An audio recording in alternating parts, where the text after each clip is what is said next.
Hello there and welcome to the garden. Today we got the whole garden, well, over the last couple days, got this whole garden space back here so much more set up and ready for growing.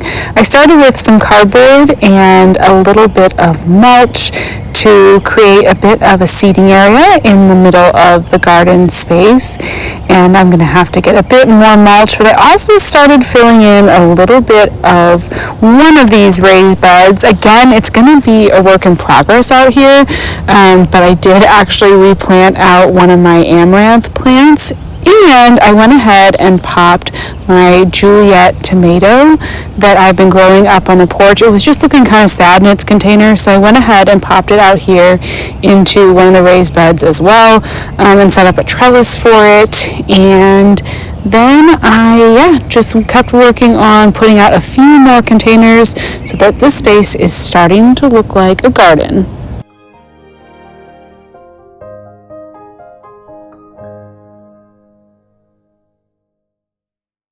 And here we are out here in the work in progress garden.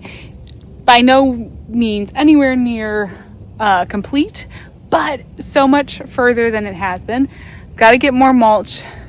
It's going to be a process of filling up these raised beds, but there's a few things growing. So let me share with you what it's looking like. And then I want to talk container water gardening, because that's what I'm really excited about out here, and I actually finally got it started a little bit. So we still got the pumpkin patch space going. I am gonna be continuing to grow out there over this year. I'm not quite sure yet what I'm doing with these trough planters, but we're gonna be putting in the trough planters here as well. And then this space is starting to look a little bit more like the finished product. We've got some containers, we've got a few flowers, and the container ponds.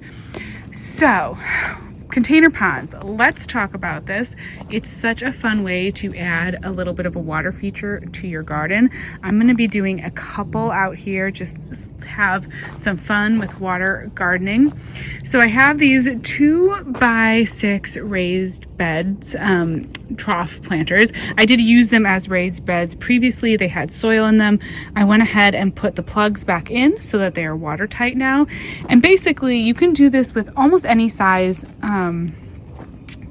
container you have, as long as it's watertight. I have a few different sizes out here, and it doesn't really matter. It's just gonna depend on what you want to do as far as what kind of plants you want to have growing out here and that sort of thing.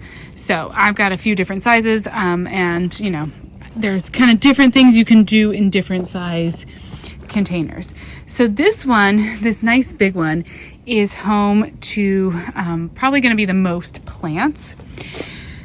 Let's talk about plants. So you're going to need, first off, you're going to need some kind of a bog plant. Really, in any size container pond, you want to have a plant that's going to be partially submerged. So I am still working on filling up this trough, but eventually the water is hopefully going to come to right about here, so that this papyrus, and then this is also a cattail, so that both of these will be like, basically, you know, their roots will always be submerged in the water, and they are going to help with the filtration of this container. I went ahead and just set it on a cinder block.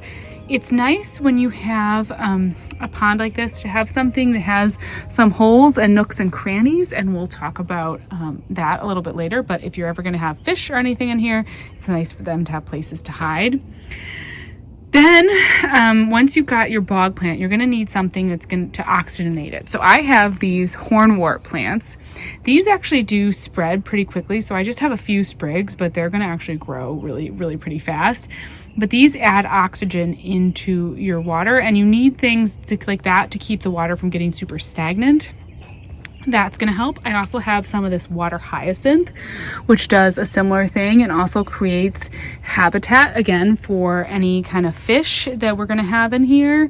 And they're also going to provide oxygen into the water for the fish, which is super good. I may go ahead and also get one of those, you've probably seen solar fountains that have, they're just like a little solar panel and then the water sprays out in the middle as a fountain. It's really nice if you don't have power out toward your container water garden. And I'm probably going to end up getting one of those for out here. I just haven't done it yet. And I haven't gotten the fish. So the thing about fish is that whenever you have standing water, there's a chance you're going to have mosquitoes. That's obviously not something that we want to have out here in our garden where we're going to be sitting and hopefully enjoying the garden. Fish are going to be, mosquitoes would be a problem. So there's mosquito minnows. You can use goldfish, but mosquito minnows are really great because they just eat tons and tons of mosquitoes. And they are pretty cold tolerant. So as long as this trough doesn't freeze all the way solid, they'll actually be able to live pretty well under a small layer of ice.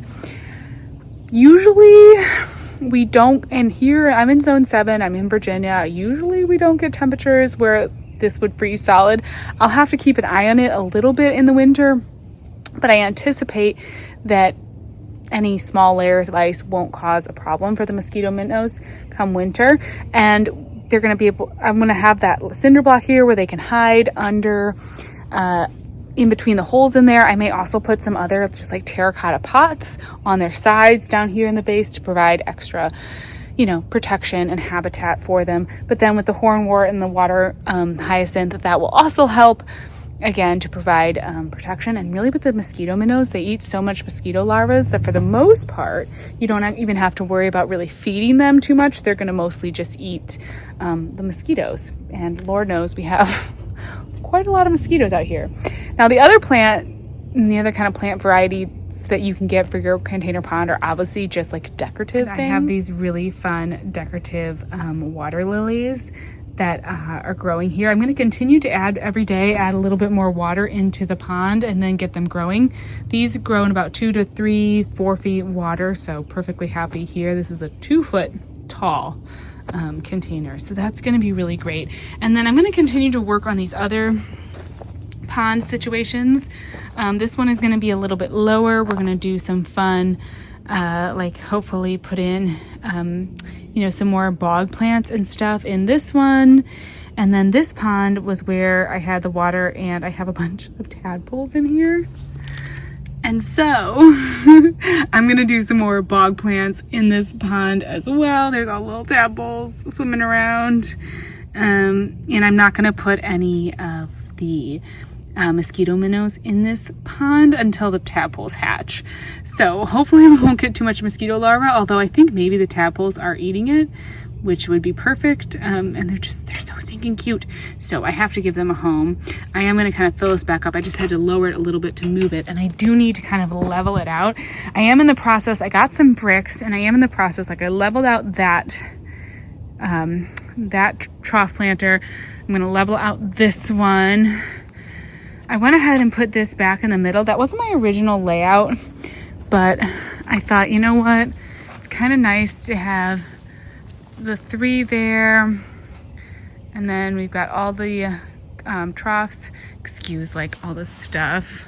I should really tidy this up more before I show everybody, but I feel like you're just my friends, you know, we're just coming out looking at the garden. And then I did leave this planter there in between the 2 like in-ground pumpkin patch beds. I don't know. I'm kind of like liking this layout for right now. I think that looks kind of fun there with the tomato in there, and then we'll do yeah, this guy over here. I may end up moving this raised bed. I keep putting it back and forth, but for today it just made sense to have it there. And if I need to move it again, I will. I'm not sold on it, but it works for now. And yeah, I have to still put in all of the holes into these trough planters. That's going to be a bit of a project, at least the ones that I'm growing in, obviously not the water gardens. And then just keep leveling them up. But I'm just absolutely like loving the look of this, and then we'll just keep kind of mulching in. I don't know. I mean, I'll probably let some of the grass grow. I kind of am liking just weed whacking in between, or like weed eating, and everyone calls it different things. Weed eating between the beds. I have that out in the kitchen garden, and I feel like back here too.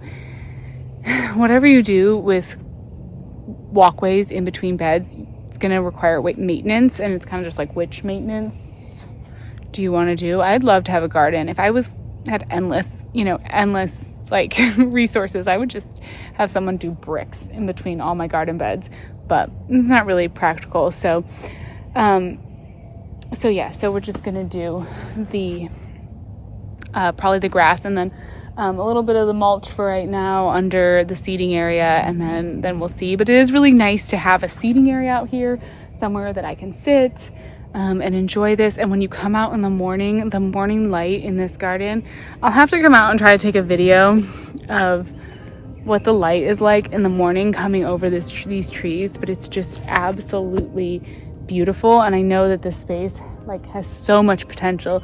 It's gonna be so good. It's gonna be so good. So we're doing it. We're making progress. I'm still loving the layout of it. It still feels perfect. It feels just right. Other than maybe this planter here. We'll have to see what we think. Let me look over here, walk this way. I am trying to consider the view, all the different views of this garden. I don't know. Maybe not. I'll have to think about it. It's hard to decide. This is the thing that I'm realizing, like, when you know with this kind of stuff, you just know.